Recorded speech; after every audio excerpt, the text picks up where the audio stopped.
విస్తరణలో సామాజిక న్యాయం ఎలా ఉందని చెప్పేదాని ముందు ఇద్దరు ప్యానల్ ప్రతినిధులు మాట్లాడిన దాన్ని బట్టి అసలు మేము కక్షపూరిత విధానాలకు చాలా దూరం అని బాబు గారు బాగా భరోసా ఇచ్చారని ఒకళ్ళు, అసలు పవన్ కళ్యాణ్ అయితే గట్టిగా నొక్కి నొక్కి చెప్పాడు అసలు వీటి మీద అని చెప్పారన్నానికి చేతల్లో ఒకటి బయట కనపడుతుంది ఒకటి అనేది మీరే చాలా వీడియోలో కూడా మాట్లాడారు.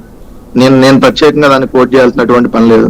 యాజ్ ఎ న్యూట్రల్ గా ఉన్న మీరే ఏం జరుగుతా ఉందో 9 రోజులుగా జరుగుతున్నటువంటి అభివృద్ధి సంక్షేమాన్ని అనేక వీడియోలు సోషల్ మీడియాలో కూడా కనపడుతున్నాయి. అంటే 9 రోజులు అయింది రోజుకి రిజల్ట్ వచ్చి, ఈ రిజల్ట్ వచ్చినటువంటి 9 రోజుల్లో ఏ విధంగా మోకాల దండలేసి కూర్చోబెడుతున్నారో, ఏ విధంగా దాడులకు పాల్పడుతున్నారో, నడి రోడ్డు మీద పట్టపగలు ఏ విధంగా కత్తులతో పొడుస్తా ఉన్నారో ఈ 9 రోజులుగా మనం చూస్తా ఉన్నాం. కాబట్టి దాన్ని మరి 9 రోజులుగా జరుగుతున్నటువంటి తంతు చంద్రబాబు నాయుడు గారు మరి ఈ దేశంలో లేరా, పవన్ కళ్యాణ్ గారు లేరా, ఇట్లాంటి వాళ్ళ మీద మరి చర్యలు తీసుకోమని ఎందుకు చెప్పలేదు, వాళ్ళ మీద మరి కేసులు ఎందుకు నమోదు చేయలేదు?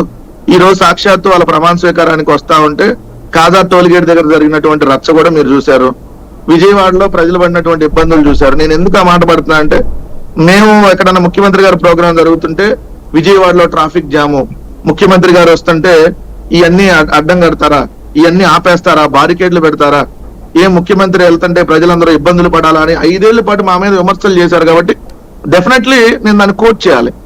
ఎందుకంటే పాలన మీరు మారుస్తాము అని అన్నప్పుడు మరి ఈ రోజు కూడా నేను చూపిస్తాను మీకు.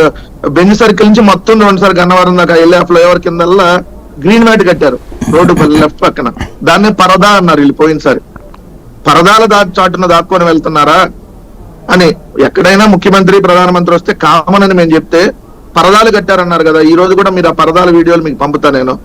మరి ఆ పరదాల చాటునే మళ్ళీ ఎందుకు వెళ్ళారు ఈ రోజు, దాన్ని కూడా కోట్ చేస్తాం ఖచ్చితంగా. గన్నవరం ఎయిర్పోర్ట్ దగ్గర ప్రయాణికులు వెళ్తుంటే ఈ రోజు పడ్డటువంటి ఇబ్బందులు, నేను వస్తుంటే ట్రాఫిక్ ఆపొద్దని ఆ పక్కన రేవంత్ రెడ్డి గారు చెప్తే నేను హైదరాబాద్ లో ఉన్నా రోజు సార్.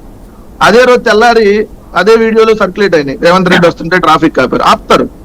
అది మనం ప్రాక్టికల్ గా ఒక షోకి ఈ బిల్డప్ ఇచ్చేటటువంటి కార్యక్రమం తగ్గించి నిజంగా ప్రజలకు సేవ చేసే కార్యక్రమాల మీద ఫోకస్ పెడితే నేను వస్తుంటే ట్రాఫిక్ ఆపొద్దు ఆపుకొని ఉంటారా సార్?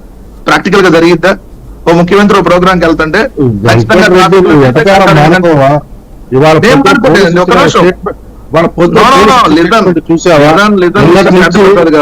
ఆ జాతీయ రహదారి మీద ట్రాఫిక్ ని మళ్లించండి, ఎయిర్పోర్ట్ కు వెళ్లే వాళ్ళు కూడా ఆల్టర్నేటివ్ రూట్ చూపించండి. తెలుసండి ట్రాఫిక్ మానుకోవాలంటే సిద్ధం నేనే డెఫినెట్లీ సిద్ధమే. దాంట్లో తగ్గలేదు. నేను పాయింట్ టు పాయింట్ మాట్లాడితే మీరు దానికి సమాధానం చెప్పండి. 5 ఏళ్ల పాటు మీరు చేసినటువంటి ఆ విమర్శలు ఏదైతే ఉందో దాన్ని ఈ రోజు మీరు శబాష్ అంటున్నారు కదా, దాని మీద నేను ఖచ్చితంగా కోట్ చేస్తానంటున్నా. కోట్ చేస్తాను.